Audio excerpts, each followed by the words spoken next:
So I guess we start with the basics to make our audience understand yung proseso ng transmission para masundan nila while we are discussing, and we should be showing our infographic about this. Simula tayo saan? Sa pag-fill up ng balota or yung pag-feed na? So, as soon as a person votes, diba, the ballot is fed into the machine, but the machine does not count it yet, right? Well, It technically records. speaking, the machine reads it because it produces the VVPAT, Yes, right? But there's no tally. So, the tally happens after... So all the voters in that precinct nakapagpasok ng balota. Each time pinapasok yung balota, the image is recorded. It's recorded, Yes. it's appreciated, Appreciated. and the VVPAT is printed, right? And that's what you compare. And the voter Gets checks. the VVPAT, checks it. Yep. Yeah. Yun po yung sinasabi nila na resibo, na sabi nila wag papakita sa iba after you've checked kung na-reflect ng tama yung boto, pinapalagay sa atin sa box.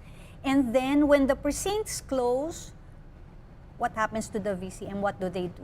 There's a ceremony, diba? You lock Precincts it. close, well, you change the status of the VCL, from poll open to polls close, and that will be followed by the counting of votes, no? And then the printing of the first 8 copies of the ER, the election returns, followed by the transmission of the election returns, and then followed by the printing of 22 other copies.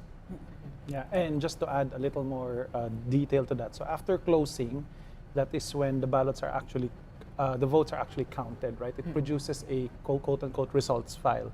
So that results file is also stored within the system, and that is the one that's digitally signed, right? So you see the ceremony where they close polls and they actually put in their iBot. At least for the NCR, Cebu and Davao, you will see each BEI insert their keys. That's the act of signing each of the digital election returns. Then, as Lito mentioned, they're printed 8 times. We keep the 4th, right? And that's what we send to our command center for encoding. After that, that is the only time the modem is plugged in, right? So there were some cases where it was reported to us that the SD cards were replaced. And we actually got field reports that people complaining the SD cards were replaced. And when we did the further investigation, it was actually the modem Modem being being connected. inserted. Okay. Because these USB modems look like thumb drives, right? So Like, people like were your flash drive. correct. So people thought that, you know, the Anong EB device to? was trying to replace Replace the the software, right? But of course, we tell people, no, that's the transmission modem. And besides, that's why we have the pre-transmission copies. The first 8 was already printed by that time. Okay. Transmission is done 3 times, right? Municipal Board of Canvassers, Central Server, and Transparency Server. Municipal Board of Canvassers for the canvassing of local positions, mayor, vice mayor, city council, etc. The Central Server, which serves as the COMELEC backup, and at the same time, it is also the results you see at the COMELEC results website.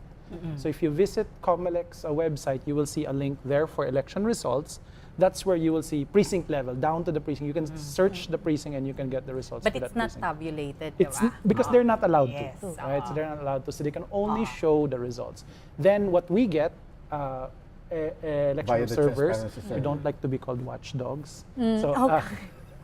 So election observers, political parties, and the media will Kas- get our kami yun. results from the transparency server. And it's the same file that's received by everybody. May sequence lang siya. Based It's on a the law. Huge file Yeah. that's actually like batched, like the ER serve batched into one One CSV package. file. Really Oh, big one- file. yan. Sent every 15 minutes. That you basically have to interpret Correct. and summarize. And that's what we render.